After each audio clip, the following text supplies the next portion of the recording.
और मैं बुलाना चाहूंगा इनका हम सबको बड़ी बेसब्री से इंतजार था। हमारे आदर्श, हमारे लीडर, हमारे नेता जिन्होंने सहारनपुर से लेकर के इस पूरे देश में कौशल मूवमेंट को दोबारा जिंदा करता साथियों, हमारे नेता बड़े भाई इंजीनियर रतन सिंह जी से मैं आग्रह करूंगा अपने विचार रखें और हम सब उनका जय भीम के नारे से स्वागत करेंगे।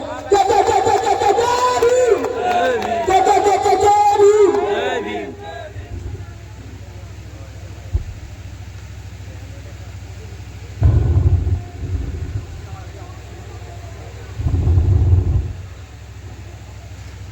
शुक्रिया भाई संचालन महोदय, इतना अच्छा संचालन करने के लिए।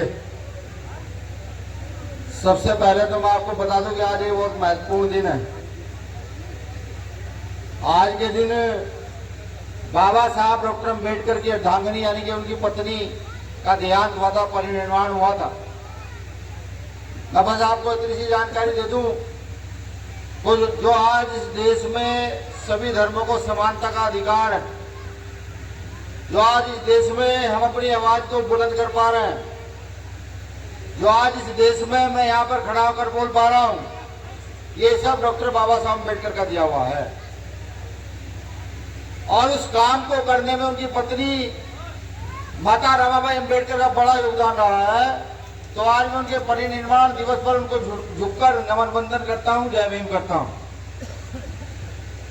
सबसे पहले मैं अपनी बात शुरू करूं, बात शुरू करने से पहले बहुजन समाज में जन्मे सभी संतों, गुरुओं, महापुरुषों को नमन वंदन करता हूं। मैं देश की आजादी में लड़े हर उस सूरवीर को नमन वंदन करता हूं जो जाति धर्म छोड़ करके इस देश के लिए लड़ा हो, जिसने अपने प्राण इस देश की आजादी के लिए गवाए हो। ऐसे तमाम सूरवीरों को भी मैं नमन वंदन करता हूं। मैं शुक्रिया अदा करता हूं, आभार व्यक्त करता हूं यहाँ की आयोजक कमेटी का, जिन्होंने इतना मजबूत कार्यक्रम कराया। महत्वपूर्ण शुक्रिया भाई फरमान त्यागी का, उस्मान त्यागी का। मेरा भाई फरमान मेरे साथ चलता हुआ आ रहा था, तो बार बार कोई भी हाथ लगा देता था, फरमान अपने आप पीछे हो जाता था। तो मुझे फरमान का भाई कहना, भैया मेरा भाई बहुत सीधा है, हमने का चिंता मत करो। यहाँ भीमारी में सीधे सच्चे लोगों का मान सम्मान भी बहुत ज्यादा है। जितने आप सज्जन और सीधे और सच्चे हैं, उतना मान सम्मान भी आपका ज्यादा होगा। तो फरमान भाई आपका बहुत बहुत शुक्रिया, उस्मान त्यागी भाई का शुक्रिया, चौधरी नादिर प्रधान जी का आभार शुक्रिया, चौधरी शरीफ नंबरदार जी का भी शुक्रिया, चौधरी अयूब नेताजी का भी शुक्रिया, चौधरी आयुष नेताजी का भी शुक्रिया, चौधरी आयुष मास्टर जी का शुक्रिया, चौधरी इसराइल प्रधान जी का शुक्रिया, चौधरी मेहरबान ठेकेदार जी का भी शुक्रिया, चौधरी रिजवान ठेकेदार जी का भी शुक्रिया, चौधरी इदरीस जी, चौधरी तोसीन प्रधान जी, चौधरी शहनवाज त्यागी जी, चौधरी मोहम्मद अंसारी जी, चौधरी शहजाद अंसारी जी, चौधरी अफजाल त्यागी जी, चौधरी इनाम प्रधान जी, चौधरी अमजद त्यागी जी, मेहरबान जहां जी। इसके साथ साथ जिन साथियों के नाम रह गए हैं, उन सभी का बहुत बहुत शुक्रिया और आभार। यहाँ मंच पर मंचासीन बैठे आपके क्षेत्र की आरमान शान हमारे विधायक जी का भी बहुत बहुत शुक्रिया आभार, जो समय निकाल करके यहाँ पहुंचे और समाज को मार्गदर्शित किया। यहाँ भीम आर्मी की पूरी टीम का, आजाद समाज पार्टी काशीराम की पूरी टीम का, वह हमारे जितने भी विंग हैं उन सभी की पूरी टीम का शुक्रिया आभार धन्यवाद। नाम लूंगा तो बहुत लंबी लिस्ट है, वो लिस्ट बहुत लंबी हो जाएगी, तो भाई समझो सबका शुक्रिया आभार कर दिया। मेरे साथ चलकर आए देवबंद से नईम प्रधान जी, हमारे कारी साहब, भीम आर्मी के जिलाध्यक्ष सोरिये, आजाद समाज पार्टी के जिलाध्यक्ष भाई सचिन, शुभम भाई और तमाम साथी मेरे साथ सहारनपुर से चलकर आए जो यहाँ लगते हैं आसपास आपके विधानसभा के जिले के, उनका भी शुक्रिया आभार। साथियों कुछ महत्वपूर्ण बातें आपसे करने आया हूँ, राजनीतिक बातें नहीं, पारिवारिक बातें करने आया हूँ।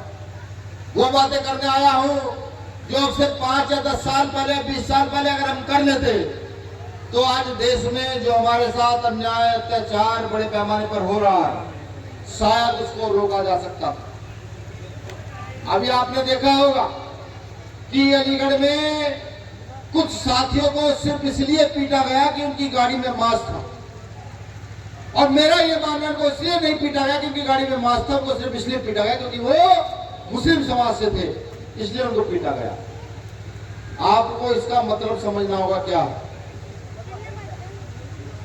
कि जब सरकार तानाशाह हो जाए, जब प्रशासन लापरवाह हो जाए, तब अनुशासन कहीं नहीं रुकता है, और जब अनुशासन नहीं होता है तो एक पक्ष अपनी दमंगई दिखा करके निर्दोष लोगों को पीटने का काम करता है। और मुझे ये कहने में कोई गुरेज नहीं है, इसका कारण कोई है तो इसका कारण हम सब लोग हैं, हम सब लोग हैं, क्योंकि बाबा साहब अम्बेडकर को हमने अब तक समझा नहीं। इस देश का दलित, इस देश का मुसलमान, इस देश का पिछड़ा अगर समझ जाता तो आज जो स्थिति हमारी है शायद वो ना होती। बाबा साहब अम्बेडकर आपके सिरों की गिनती बता करके कहें कि आपके सिरों की जितनी गिनती होगी इस देश की सबसे बड़ी गद्दी पर उन्हीं का राज होगा, डॉक्टर अम्बेडकर कहकर कहें। अगर आप संविधान में देखें, लोकतांत्रिक व्यवस्था में अगर मैं आपके आगे सरपंच का चुनाव लूं, प्रधान का चुनाव लूं, जिसको एक वोट ज्यादा पड़ जाता है वो गांव का प्रधान बन जाता है। बताओ मुझे कोई ऐसा गांव जहां दलित ना रहते हो, जहां मुसलमान ना रहते हो, जहां पिछड़े ना रहते हो, जहां किसान मजदूर ना रहते हो। भारत में कोई भी गांव ऐसा नहीं। लेकिन अफसोस हम सीधे बोले लोग हैं, कोई भी टुकटुकी बजाता है उसके पीछे चल लेते हैं। हम चुनाव देते, हम वोट देते हैं और चुनाव लड़ते हैं, जीत कर कहीं और जाकर बैठ जाते हैं। ये सिर्फ यही मुजफ्फरनगर की बात है, पूरे देश का यही समीकरण है। यहाँ गरीब के साथ क्या हो रहा है, यहाँ शोषित के साथ क्या हो रहा है, यहाँ वंचित के साथ क्या हो रहा है, कोई कहने सुनने वाला नहीं। मैं तो गर्व करता हूं अपने नेता पर कि हमारे नेता जिसको नगीना लोकसभा के वासियों ने बड़ी मजबूती से चुनाव लड़ाकर जिताया, और उन्होंने चुनाव जीतने के बाद उस एक एक वोट का हक अदा करना शुरू किया और लोकसभा में